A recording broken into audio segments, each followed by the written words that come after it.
Law Firm Studio and broadcasting on the mighty 790 KFGO and 104.7 Hope. We do appreciate you tuning in. I hope it's a destination tune in each and every week, every Thursday at 5:30, leading into NFL football on the mighty 790 KFGO as the NFL season plows along. We're well into November, it seems. And yeah, I hope wherever you're going, it's safe. We'll give you some updates if Paulie sees anything weather-wise, traffic-wise that needs to be updated. We'll make sure to share those with you as well. We hope you get there safe wherever you are going.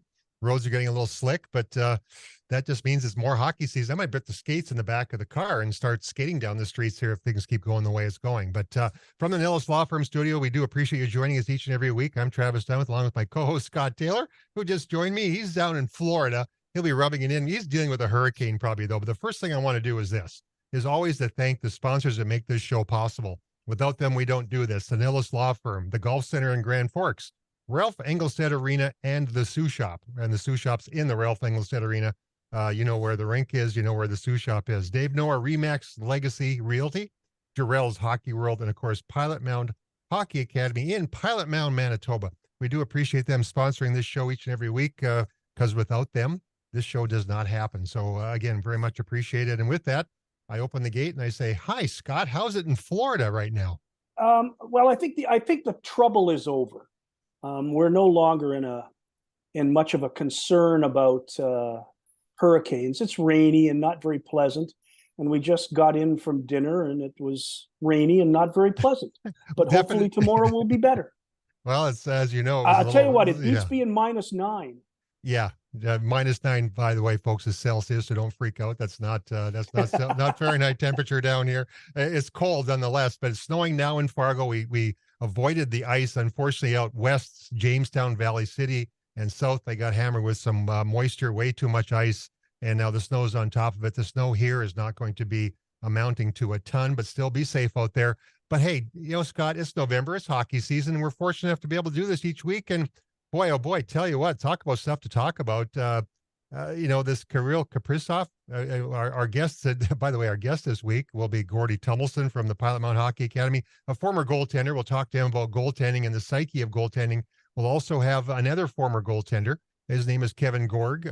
Kevin Gorg from Bally Sports North will be joining us. We'll talk, well, probably some horse racing, as you two guys like horse racing, but hockey, of course, is the main focus. But this guy named Kirill Kaprizov is kind of the real deal, isn't he? Oh, he's absolutely the real deal. But of course, all the talk is around fines and suspensions and match penalties and all the rest of that. Right. And I've looked at that thing 36 times. Yeah, maybe it's a major. I might call a major. But the more I look at it, the more I see that take place on every stoppage of play in front of the net in the National Hockey League. Mm-hmm. There is more cross-checking on the neck in the NHL than there ever has been in the league's history. It's every time somebody gets in front of the net or tries to look for a rebound or tries to get position in front of the net, they get cross-checked in the head. And it's never called. Never, ever, ever is it called. And it's not even called after the 2 cross-checks from 2 guys, then 2 slashes from 2 guys, then 2 gloves to the face from 2 guys, and they get separated and they say, "Oh yeah, go have a face-off." And then Kaprizov finally has enough of Doughty shenanigans, takes a shot at him, and gets a match. The National Hockey League has an officiating problem, and the officiating problem to me is exactly the same way that Frank Zappa talked about the United States of America. Of course, you all remember the great rocker Frank Zappa, who said, "The United States is a nation of laws, badly written and randomly enforced. The National Hockey League is a league of rules, badly written and randomly enforced." Go to a hockey game, you'll see a couple of chintzy penalties in the first period, and then it'll be nothing in the second and murder in the third and nothing. And it just, after a while, you just look at it and go, what's the rule? What's not the rule? But cross-checking, which is in the rule book, is never called if it takes place in front of the net and somebody's looking for a rebound. And I've lost my understanding of the way the NHL is called. I don't think they referee games anymore. They manage them. You'll see at the end of most games, one team has 4 power plays and the other team has 3 or 3-2 or 3-3, no matter what one team does to the other team, the penalties are about the same. And so my feeling about the Kaprizov match penalty is that it was absurd, and it happens all the time and will happen tonight in every game in the NHL. Absolutely, it will. And do you think it goes back? By the way, that's the Voice Mighty 790 KFGO. When you talk about the days gone by, Gretzky had his protectors. Kaprizov doesn't really have a protector per se, right? So he has to stand up for himself, and that's over. Remember, they got rid of all that. Right, they did. Yeah, exactly. They're not Zenon Konopka and Colton Orr and Bob Probert, Dave Semenko, and Dave Semenko, all of those guys who were there to fight. Jay Wells, Jimmy McKenzie, we could go on for hours talking about these guys. They don't exist anymore. Yep. You have to have guys who can push and shove and play big, but you don't have guys who wail on people anymore. And I was really impressed the other night when Brendan Dillon of the Jets, who does have that streak in him, really got into a real good fight early in the game against the Dallas Stars, won the fight, and the Jets seemed to, I take a little leadership from it. And I think what the problem is with Kaprizov is that there's nobody there to protect him. Correct. He's on his own. Yep. So Doughty can do whatever he wants to him and get away with it. And Kaprizov fights back and he ends up with a match penalty. I don't think it's right. And you're not talking to a Minnesota Wild homer here. You're talking to a guy from Winnipeg who hopes the Minnesota Wild loses all their games because it's better for Winnipeg in the standings. So I'm not a guy who's here to protect the Minnesota Wild, but I think for the sake of hockey, if you call it on Kaprizov, you better start calling it in front of the net every night. Just a quick update on the weather as well. The University of Denver hockey team is flying into Fargo. Apparently, there's been some flights canceled into Fargo, icing conditions, etc., and weather's not really great. There was an update by our good friend up north who does all the writing for the Grand Forks Herald and does a great job of it. And he said that on Twitter that they may not get in until maybe tomorrow now. So maybe some ups and downs as far as their travel itinerary for tomorrow. Hopefully the weather will be cooperating so they can get here. So University of Denver, a little bit delayed in getting in. So there'll be updates, of course, as we go along. And of course, follow Twitter and you'll make sure to get all those updates as well. But one thing, and we have a goaltender coach that just joined us. His name is Gord Tummelson, played the WHA for the Winnipeg Jets. And, you talk about the Winnipeg Jets this year. But before we get into the Pilot Mountain hockey situation, we have Connor Hellebuck. His psyche last year compared to this year, Gord, how do goaltenders rebound in he had a decent year last year. He's having a phenomenal year this year. Nothing's changed. He's still the same skilled goaltender. Explain the psyche of goaltenders. It's all about the fact the team in front of them is positive. They're playing good. I'm going to go right to Scheifele. Scheifele's back checking. There it is. That's the key. And that's probably too simple. But at the end of the day, Rick Bowness has done a great job of straightening the dressing room out to the point where Helly's going, this is good. I like this. All attitude, all positive. Guess what?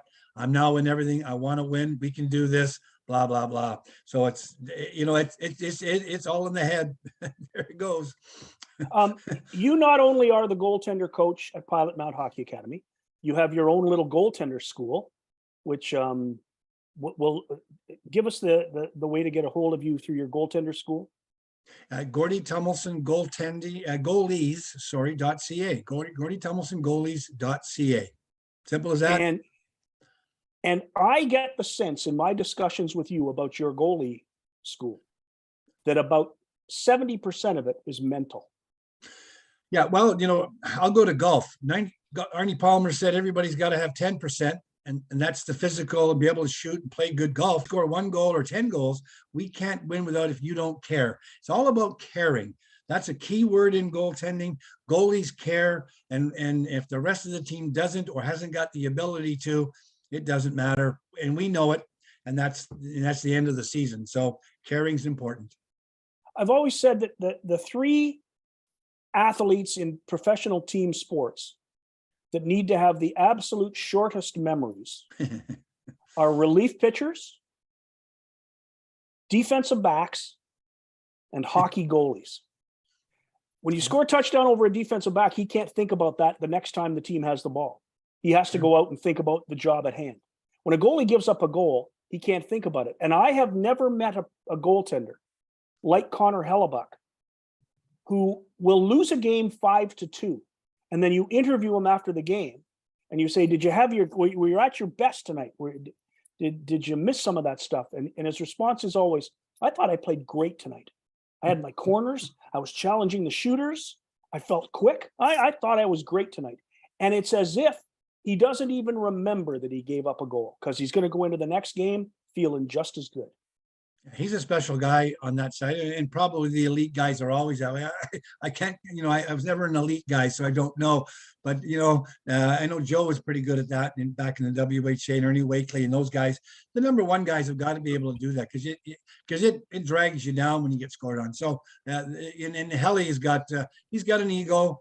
He's cocky, but he backs it up with play. And when the other guys play with him, boy, I'll tell you what, we have a chance. We really have a chance as they get better and more confidence in each other.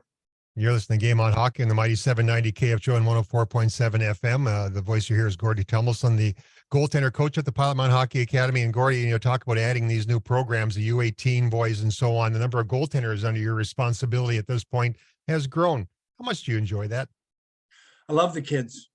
I love the kids, and we put up with the coaches. I put up with the coaches and the parents because we got to. But the kids are wonderful. It's why I go there. I drive 2.5 hours once a week, both back and forth.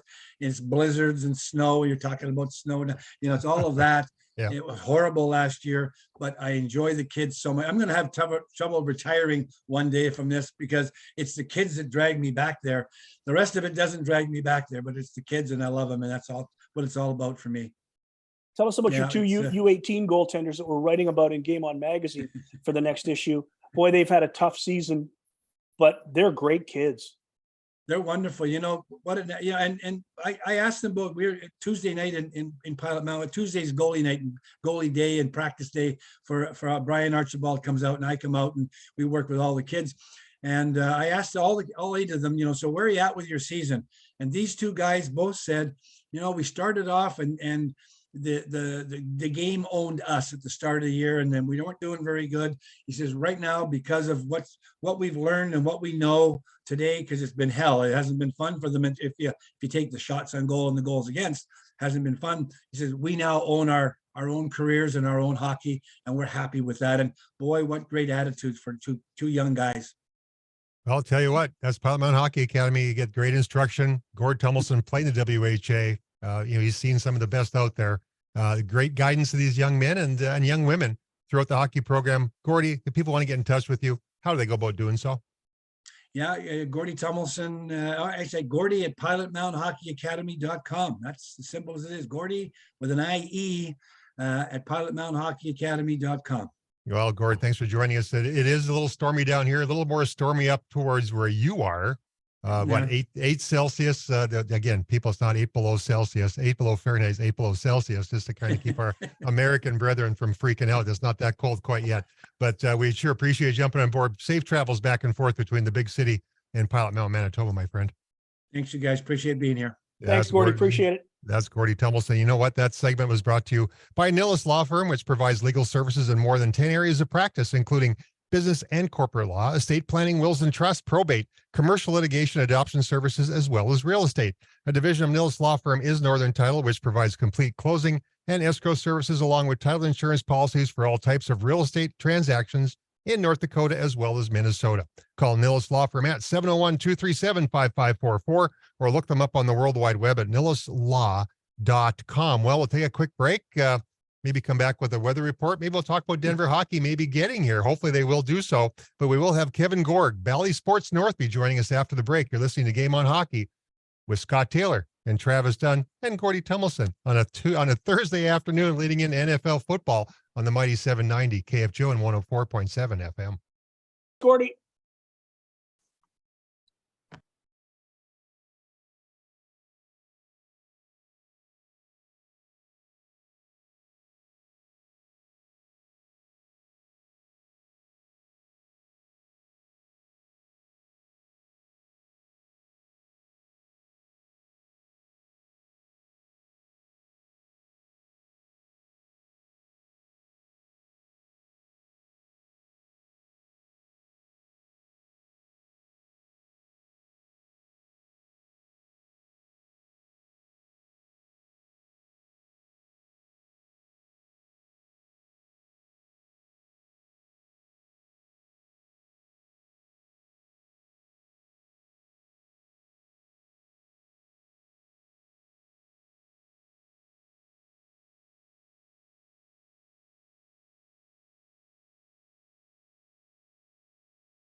Yes, we do. We wish we had the power to change the weather. We don't have that kind of power, but we have electricity, which is a good thing. And some people are struggling out there right now in southern North Dakota. We hope that those things get taken care of shortly. Just a quick update on highway conditions. I-94 closed between Jamestown and Dickinson. If you're heading that direction, be prepared to sit in Jamestown for a while. I'm anticipating the hotels are probably all full in Jamestown as people wait. And again, the highway department does a phenomenal job of getting those highways ready to go. And I hope they're ready for tomorrow afternoon as I head north, home hockey game, University of Denver. If they get into town, hopefully they will. Hopefully we'll have updates to share tomorrow, as I will head up that way to do a little color analysis for Tim Hennessy on the big call tomorrow evening.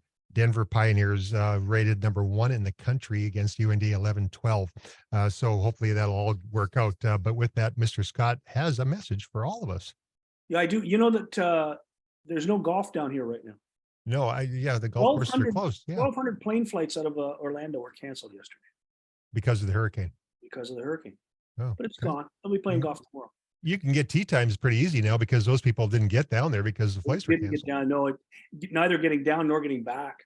Well, there you go. So if you're there, you can get tee times. It's a busy place. There's a lot of people who never got home, so they're still kind of wandering around Orlando. Golf Center Grand Forks has been in the golf business for more than 35 years and received the 2021 Golf Digest prestigious Top 100 Fitters in America award. They'll custom fit all clubs, including PXG, Titleist, Ping, and TaylorMade. And this is the best time of the year to get a fitting for new clubs. You've been playing all summer, probably played a lot in the fall, and that swing is important in order to get the best fitting for your new clubs. So if you've been playing a little bit, you should be ready to get a new set of clubs. Don't forget, get a trade-in credit for your current set and get ready for next season now. Your new clubs will be ready to go right out of the gate in 2023. And one more thing, Ping drivers are all on sale. The next generation clubs are coming out shortly, so take advantage of the great savings available today. Give Brian, the guys, call, shop at the Golf Center. There's no better place. 3001 South Columbia Road in Grand Forks. Call them at 701-775-0019. And I'll take this opportunity to shout out to my son, whose 29th birthday is today. Happy birthday to Gary Austin Dunn. And we, had a little cheesecake in Minneapolis with him on Tuesday night. So the Cheesecake Factory, little plug there, but it was rich, but it was awesome. That's what I love about the United States. They have a cheesecake factory. Yeah. It's like you can right there and just go, oh. I know it. They just keep shoveling it, and they always put a lot of sugary stuff on top of it and whipped cream. And anyway, but Kevin Gorg will be joining us here shortly, hopefully, and we're waiting for him to jump on board. And we talk about 37 years ago, and I was asked Kevin about this very thing, Scott.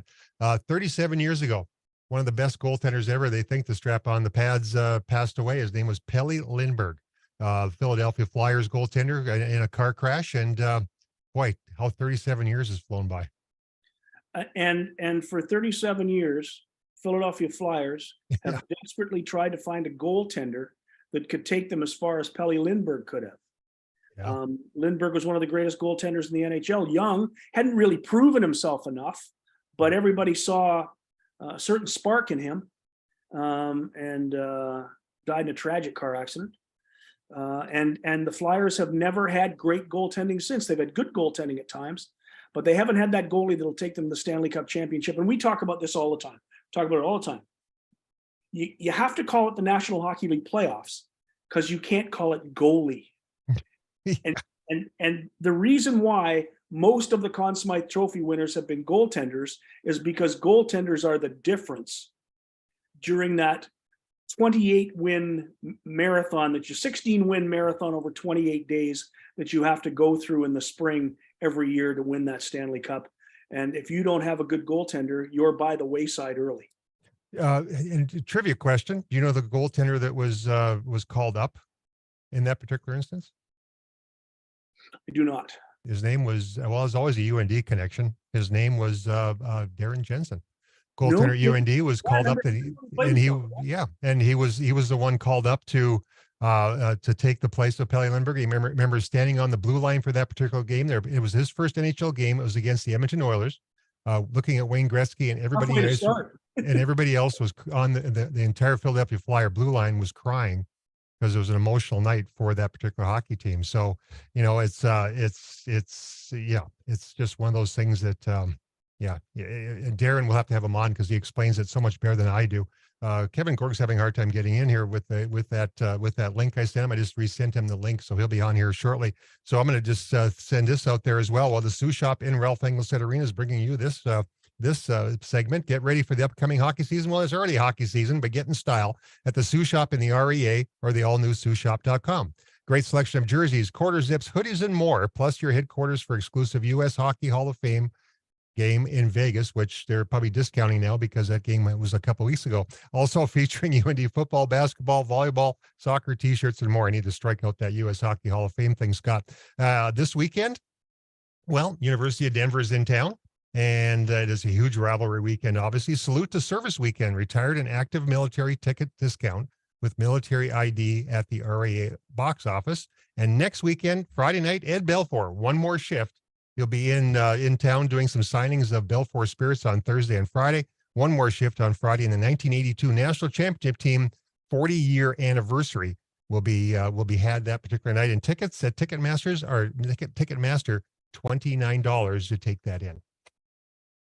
Are you going to go have some fun? I get to have fun being in the press box with Tim Hennessy, and that's going to be a lot of fun as well. So what I'm going to do is this: we'll take one of our breaks, and I'm going to work on this link thing to Kevin Gorg, and we'll get Kevin Gorg in. We'll take a quick break. You are listening to Game on Hockey. This is Scott Taylor. I'm Travis Dunn. Kevin Gorg will be joining us from Valley Sports North, hopefully shortly, and we'll carry on this hockey conversation on a snowy Thursday night in North Dakota. It ain't snowing in down in Orlando, but it's probably raining and a little cold by their standards. But their standards are much higher than ours. Anyway, you take care. We'll be back after this break on the mighty 790 KFGO and 104.7 FM.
us done each and every Thursday night. Make sure to stay tuned. After will be some NFL football. I can't read the screen over there because it's dark. Is it Atlanta at Carolina? Carolina. That's Atlanta right. at Carolina is 6:30. Got to work It's on the game we've all been waiting for. Get my eyes checked. But yes, NFL football continues. We're in November now. We're getting into the nitty gritty of the NFL season. Make sure to tune in tomorrow evening for Denver at University of North Dakota hockey. Should Denver get into town? But with that, well, he did get in finally. Our good friend Kevin Gorg, thank you very much for joining us on it's a blustery night in North Dakota. Not so blustery in Minneapolis and St. Paul, is it? Just rainy. Yeah, just kind of rainy and starting to look and feel a lot like fall. It's dark before 5 o'clock in the afternoon. And yeah, you're right. We are now adjusting to a whole new weather pattern. I hope the Pioneers get in there because Denver and North Dakota is one of the best rivalries in college hockey. I'd hate to see any postponements up there. Yeah, they're flying into Fargo apparently, and busing up, and there's some planes being canceled in the Fargo. Little icing issue. The weather here is really not as bad in Fargo as we thought it was going to be, but ice is not something you want to try to land an airplane on, I would anticipate. So, but with that, you go back a couple of weeks. Let Scott ask questions here in a few minutes, but you go back a few weeks. University of North Dakota takes on the University of Minnesota Golden Gophers, and you have the pleasure of doing play-by-play. How much fun was that? It was quite a rush. I've done it, I think, 2 or 3 times in my life, and to have the opportunity to do it at that arena with a crowd of over 10,000, really kind of a 50-50 crowd, right? North Dakota travels so well. The atmosphere was as expected, as good as it gets. Working with Ben Clymer, it really was. It was a thrill. Saw some fantastic hockey. And as good as our game was on Friday, and I had to fly to Boston to work the Wild game on that Saturday, I think the Saturday game might have been even better. It was fantastic college hockey. There is always discussion about rankings in college hockey, which I think is a really difficult thing to do because of the game. You were a hockey player. You know what this game is like. It is really difficult over a long season, say 30 games, for a team to go undefeated like they do in football. Or even go undefeated like they do in basketball occasionally, or 2 or 3 wins in a season.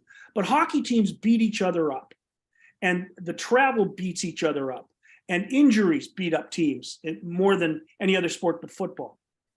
How difficult is it to say that Denver's 1 and North Dakota's 12 until they see each other? It's really hard. And I think that example, there's some more clarity because they play in the same conference. But how about comparing North Dakota or Denver to a Minnesota State Mankato or a University of Minnesota? Because let's just be honest here. I think the Big Ten's a very good college hockey conference this year, probably as good as it's been in a long time.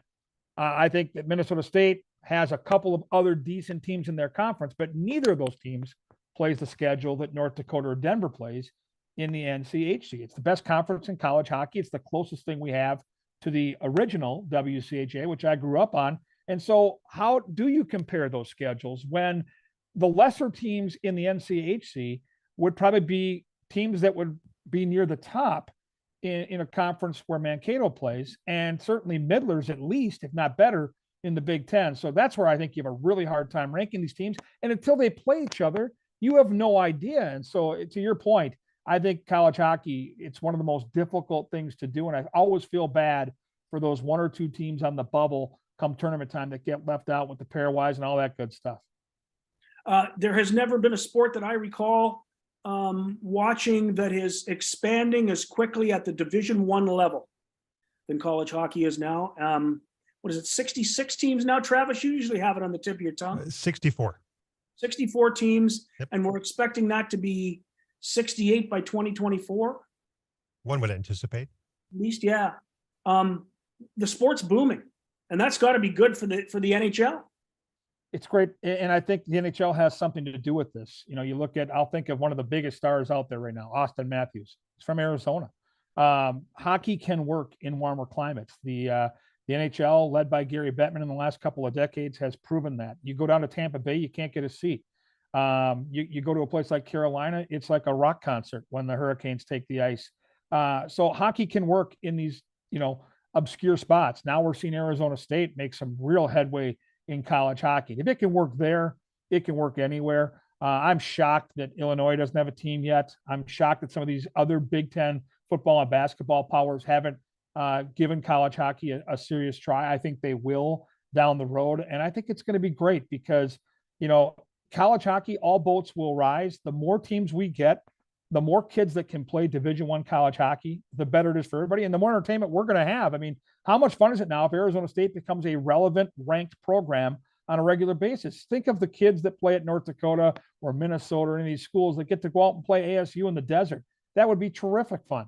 Yeah, it would be. Well, And of course, as well, we've heard that the ACHA teams at USC and UCLA are doing their best to pull the cash together, the required money, to be able to play D1 Big Ten hockey when Big Ten football and basketball bring in USC and UCLA. Yeah, and these are markets that can support college hockey. I think of UCLA in that market and the baby blue sweaters and the marketing around that program. Can you imagine how much fun that would be? And so it's hard to imagine because I think as hockey fans, we get kind of myopic and stuck kind of with what we know and what we've seen. But there is the potential here in the next decade for that number to swell from the mid 60s to somewhere closer to 80. And, think of some of the markets that you can explore. The NHL's figured it out. They have found a way to be successful in some of these warmer climates. I think college hockey could be just the same. you're listening. That's the voice of Kevin Gorg, Bally Sports North, also play-by-play for Minnesota Golden Gopher once in a while as well, I guess, especially against UND. Yeah, you had to get the dig in about ASU, but I know it really wasn't a dig, but, just bring it back. No, I'm just giving you a hard time with that one, but you are listening to Game on Hockey on the Mighty 790 KFJ. Let's talk about Gary Bettman. You know what? Much maligned. People don't like him a lot, but look what when you sit back and look what he's done for the game of hockey, not helping obviously grow the game in the United States, but also growing it in college. He's been a very successful guy, hasn't he? Easy guy to blame, right? And he gets booed every year. It's so funny. You turn the Stanley Cup on and there he is out there and they're booing him and he tries to say something nice about both teams and they keep booing him. But honestly, if you look at the way the game is growing and, just the coverage, like sitting around last night, being a hockey junkie, not traveling with the Wild right now because all these games are on national TV, and being able to watch a doubleheader on TNT and see the great cast of characters they have on at intermission with Biz and, just these superstars like Wayne Gretzky. We get a chance to hear from him, Rick Tocchet. It's fantastic. The game now has become, something that we see on SportsCenter on a regular basis, which we didn't for a lot of years. And so there are more eyeballs on it. It's in way more markets. The game is far more popular now. And again, it's still the fourth most popular of the four big sports out there, but the gap has closed, and Gary Bettman's a big part of that. Bettman, of course, was hated in Winnipeg when he let the Jets go. But for those people who were inside on that deal, of course, they knew that all Bettman wanted to do at the time was guarantee that the team would stay in Winnipeg. And the sale deal that they had concocted would have allowed somebody to sell it right after they bought it. And he wasn't going to allow them to flip it. And because of that, he had to get an owner. Now he's got an owner. You got a great franchise here. You've got great rivalries with Nashville, Minnesota again. The move from Atlanta was a smart one. That's where it wasn't going to work in the non-traditional market. It hadn't worked before. It didn't work the second time. And yet Florida, I'm in Florida now, and Tampa and Florida are, as Florida gets better, more people will go, and Tampa's the Lightning or the stars of the town. Yeah, and Gary Bettman was smart enough to bring a team back to Winnipeg because that is just way too good of a hockey market to not have an NHL team. I felt the same way about Minnesota. I was heartbroken when the North Stars went to Dallas, but these are places where it's a slam dunk, no brainer. You'll have to work in other areas, and we're not going to candy coat it. The Phoenix Coyotes or the Arizona Coyotes, they keep changing names. That's a debacle right now. They shouldn't be playing in the college rink. They've got to figure that out long term and make sure that team is a legitimate option in that market. But there are plenty of places that are begging for a hockey team. I think of Quebec City, and if they could get something up and going there, I remember those days in the 80s when the Canadians and the Nordiques would hook up. There was nothing better, especially come playoff time. So there are plenty of markets that can support NHL hockey. Far more people now in the sports landscape love the game. And so, as I mentioned earlier, the more we can grow the game at the college level, the more markets we can get to with the National Hockey League and spread this thing out, the better it's going to be for the game. As what you said, when it's successful in Carolina, successful in Nashville, successful in Dallas, you can put a team in a lot of places. Kansas City's got a rink. Put a team in Kansas City. Yeah. There's no reason why I couldn't put a team in Portland. The Winterhawks have been superstars out there. There's lots of places to go. Yeah, and let's not sleep on the Dakotas, because as we continue to watch these, USHL teams thrive in South Dakota, North Dakota. I don't know why there wouldn't be a team in one of those markets, if not both. I don't understand why there isn't, frankly, because there is hockey everywhere, as you guys know, through the Dakotas. And I think the Midwest, there are so many kids that play the game now. It's an obvious spot for me. And they've got to be selective. They can't just throw a bunch of teams out there and end up with a 40-team league. But if Arizona can't support a hockey team, then you move them. You want to add a couple more, I'm okay with that. I just want to see the game grow. And I think, we're very spoiled here in Minnesota, where I'm talking to you guys from, because now that the high school season has started, you don't have a night during the week when there isn't hockey. I mean, it's amazing how much hockey there is in this market, but you can spread the wealth a little bit too. By the way, you're listening to Game on Hockey on the mighty 790 KFGO on a blustery Fargo, North Dakota night. But I hope you're enjoying the conversation with our guest, Kevin Gorg from Valley Sports North, and of course, my partner, Scott Taylor. And he's covered the game for an awful long time. The pundits are saying, I was listening to the NHL Network here last week, talking about the potential for expansion into the European market. Have either of you heard rumors of that? Because there's so many Europeans coming over. And now, of course, now with the KHL, who knows what the situation is going to be there moving forward. So would it be Finland? Would it be Sweden? Are those potential possibilities? No. I don't think so. I don't think the NHLPA is going to sign off on that type of travel. I think Okay. the NFL has explored that option as well. And I'm fine with having select games in those markets. I think it's been a tremendous success with both the NFL, which is going to play in Munich this weekend, and with the NHL, which had games earlier overseas. But I just think long-term, if you think about the logistics of trying to travel, that's going to be really tough to pull off. Well, we're going to take a quick break, pay some bills. We'll come back with this conversation. We'll talk about a little St. Thomas hockey. That's near and dear to our good friend Kevin Gorg's heart, having coached there back in the day. And we'll talk goaltending. Pelle Lindbergh, 37 years ago. Kevin Gorg was a goaltender. I'm sure he was someone who was very aware of how good Pelle Lindbergh was. When we come back, we'll have that conversation. But from now, we'll take a 3-minute break. Go get that cup of coffee, hot chocolate, and come back and join us. You're listening to Game on Hockey on the mighty 790 KFGO and 104.7 FM.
Scott Taylor, Travis Dunn, each and every Thursday.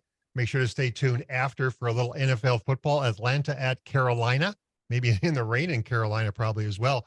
But I just saw this now, gentlemen. I went to a snowstorm and a hockey game broke out. I think we could do that on the street. That's where we used to do it, right? Right, Kevin Gorg, right, Scott? Oh, yeah. When those days got snowy, you'd be out in the street playing a little knee hockey or a little ball hockey, I should say. Yeah, on snow days, that's what you did. You went outside, you either played road hockey or you went down to the rink and played shinny. It was a gift from the heavens when all that snow came. Yeah. The hardest part was just shoveling so you could have enough room for the rink and let the ball or the puck move. But no, there was nothing better when you were a kid than having that surprise day off of school and go out and play hockey all day.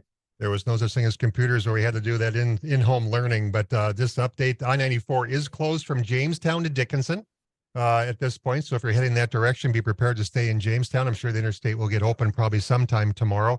One thing about MDOT and North Dakota DOT, they do an amazing job out there. So we thank those ladies and gentlemen who are out there doing that tonight, risking a few things to keep these roads safe and clear for us. And I hope it's great so I can get the Grand Forks tomorrow to call a little UND hockey. But in the break, you gentlemen were talking about Kaprizov. So I'm going to let you guys carry on that conversation. I came on the show, started Kevin talking about the fact that, yeah, he did what he did. And I thought the penalty was not very good because that kind of thing happens. And every scrum in front of a net, 5 times a night in the NHL, somebody's taking a cross check in the back of the head. And yeah, he did a dumb thing, but boy, that wasn't a match penalty. Not in my opinion. It wasn't. It certainly could have been called a major. I don't think it deserved to be a match penalty. I think the league got it right the next day. A learning experience for Kirill, but this is not an isolated situation. You know, Drew Doughty has gone after him from day one. And the only frustration I had with the coverage on ESPN Plus that night was they refused to show the 8 or 10 seconds that led up to what he did. And I'm not justifying what Kaprizov did because that could have been a whole lot more dangerous than it was. But before that happened, you talk about cross checks. This is behind the net when Kaprizov doesn't have the puck. Doughty pushes him down, gives him back-to-back cross checks in the small of the back, and then gives him a little face wash with the glove. Now, again, you're only going to get caught in hockey if you're the guy that retaliates. But my point is, if you're ESPN Plus and you're covering that game, that is a part of the story. That's what led to it. And then Doughty, of course, taunting him from center ice. When they come to town, he'll be public enemy number one. Kaprizov is still a player that's learning game by game, and the coverage and the amount of extracurricular activity he gets is out of respect for his game. But you cannot retaliate in those situations. You just can't do it. But it was different. Nobody did that to Wayne Gretzky because Dave Semenko was on his wing. The game has changed, and the game has changed where the officials have got to do more work because there isn't Colton Orr or Zenon Konopka or Bush. These guys aren't around anymore. Derek Bogard, all of these guys, that's out of hockey. And because it's out of hockey, there's nobody to stand up for these goal scorers. There's just nobody left. And I remember, and Alex Ovechkin is one of the toughest players in the NHL. And I remember the night he went after Brendan Shanahan in New York, and Colton Orr finally told him, "You go after Shanny one more time, I'm taking your teeth out." He went after Shanny one more time, and Orr took his teeth out. Yep. Cross-checked him right in the face. So this stuff, hockey has taken fighting out of it, I guess for the right reason, but unless the officials do their job, you've created a problem that's completely different, and that is going after the stars. Yeah, you don't want to have those stars having to deal with that because they're the ones that draw the average sports fans to our game. Right. And I think, if Marcus Foligno and or Jordan Greenway, are more healthy and out there on a regular basis, maybe that doesn't happen as much. But you're right. It's a different game now than it was. But you do see players like Crosby boil over. We saw that just a couple of nights ago. They end up having to defend themselves, and you don't want that. You want these guys on the ice. You don't want them in the box. You don't want Kirill Kaprizov spending the rest of the night in the showers and in the locker room. You want him on national TV displaying his skills because I don't care if you're a Wild fan or a hockey fan. When that kid's on the ice, something special is probably going to happen. Well, we don't do this very often, gentlemen, but we're going to allow Joe from Fargo. He has a question about the Wild coverage. So here we go. Joe from Fargo. Yeah, this is a little off subject, but what's the deal with the blackout in Fargo? And I don't know if it's other places, but like if you don't have any of the cable things, only Hulu, why can't you watch the Minnesota Wild? That's a really good question. Yeah, because the other night I have a subscription to ESPN Plus because of my fantasy So do golf. I.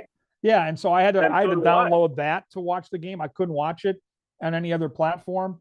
I know that when it's on Bally Sports North, there are a couple of different ways to watch it. Now there's going to be a streaming service that we're going to start where if you're just a Wild fan and don't want to watch all the other programming, there's an option there for you at ballysportsnorth.com. But you're right, when they're out west and they're on these nationally televised games outside of last night when it's on TNT, I don't understand these blackout rules at all, guys.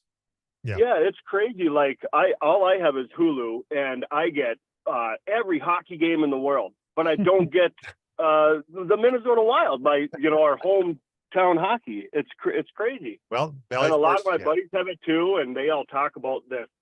You gotta go download this weird VPN thing and pretend you're Canadian. All this stuff, I can help you with that.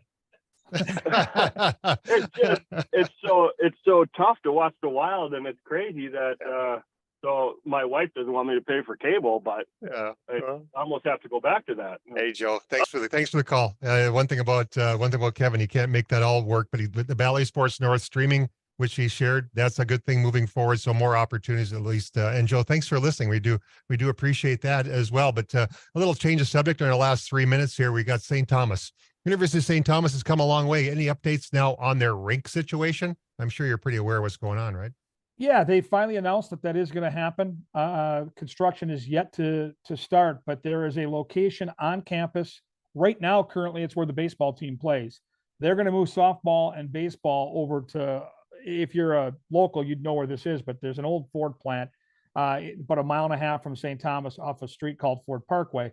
That's where baseball and softball are going to be moved to. The rink is going to be on campus right next to a bulk of the dorms. So I think that's really going to help, number one, recruiting, because you're going to have a building that's going to seat between 6,000 and 10,000 fans. It's going to be state of the art. They have the advantage of now building this rink after seeing everybody else do it. So it's going to be fantastic.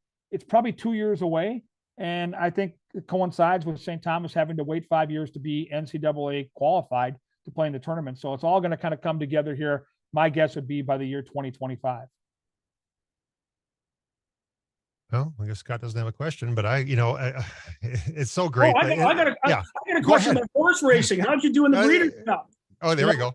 The Breeders' Cup was fantastic. We got to see the greatest horse of our generation run, which is Flightline. He's, for all of us that didn't get to watch Secretariat, I was too young back in the early 70s. He's the closest thing anyone's seen to that. He won the Classic. I made a little money. I had a horse that I talked about with Paul Allen on KFAN in the Twin Cities here called Cheryl Spiked, who was 55-1 and didn't win, but ran second. And I caught the exacta. And when you get a 55-1 in the exacta, you do okay there. Kind of carried my weekend, to be honest. It was that kind of hit.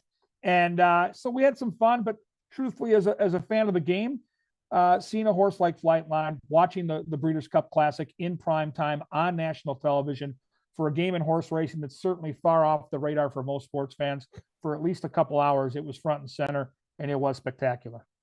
Tell you what, you have to tune in. By the way, this is Game On Hockey, and it could be Game On Horse Racing. Maybe we could do a little trifecta. Get the two of you guys working together. We could maybe do a show in the summertime, but I'm on a golf course at that time of the year, so not at the horse track. But I might follow you and follow some of your guys' betting habits. Hey, Kevin, thanks so much for being on board. We really do appreciate it. Some of the technical issues, still big deal. It worked out great, but again, love having your just the game as well as anybody, and it's sure great watching it each and every week on Bally Sports North. Well, I really appreciate you guys having me on. I'm jealous that you guys will be taking in that great college hockey series up in Grand Forks this weekend. I'm so happy to hear that Denver's going to get there safely. It is truly one of the greatest rivalries in college hockey, although, as we talked about a couple weeks ago at Mariucci, for me, and I'm going back to when I was a little kid and North Dakota and Minnesota were playing for the national championship at the Olympia in Detroit. For me, the best rivalry in college hockey will always be Minnesota and North Dakota. And that weekend, it reminded us just how special those two programs are when they get together. I tell you what, I was in Detroit. I was heartbroken being a former player. That was a tough one, but luckily won it the next year. And, again, love your perspective, Kevin, and sure appreciate the horse racing. That's Kevin We sure appreciate it, and we'll talk to you soon. I'll be calling again soon. You know that, right? I hope so. Thanks, guys. Love being All on right. with Thanks, you. Kevin. Appreciate it. That's Kevin Gorg guys. at Gorgomatic21. If you want to follow him on Twitter, horse racing, he does it all. Hey, Scott, you know, it's been another beautiful Thursday night of hockey conversation, hasn't it? We're done already, aren't we? Yeah, we are done already. Yeah, I wanted to brag about my Malathat. I had a semi long shot in Malathat, and I had a real long shot with Caravel in the day of the Classic. And of course, we all bet Flightline because that was the horse. I bet Elite Power. I had 4 winners. Wow. I wanted to brag. So there. Cash and checks. I'll look forward to that. I'll look forward to getting a part of that cut in the mail. You got it. Again, thanks to all of our sponsors. Thanks to Gord Tummelson, Kevin Gorg, great guest, Scott Taylor down there in Florida. Enjoy your stay in Florida for however long that will be. Be safe out there wherever you're traveling. Make sure to check the road reports. I-94 is closed from Jamestown to Dickinson. Make sure to stay tuned for Atlanta at Carolina in the National Football League. And of course, this weekend, Denver hopefully will be at the University of North Dakota. Me on the color analysis side of the equation. So for Scott Taylor, I'm Travis Dunn, Paulie Alliance. We'll see you next Thursday at 5:30.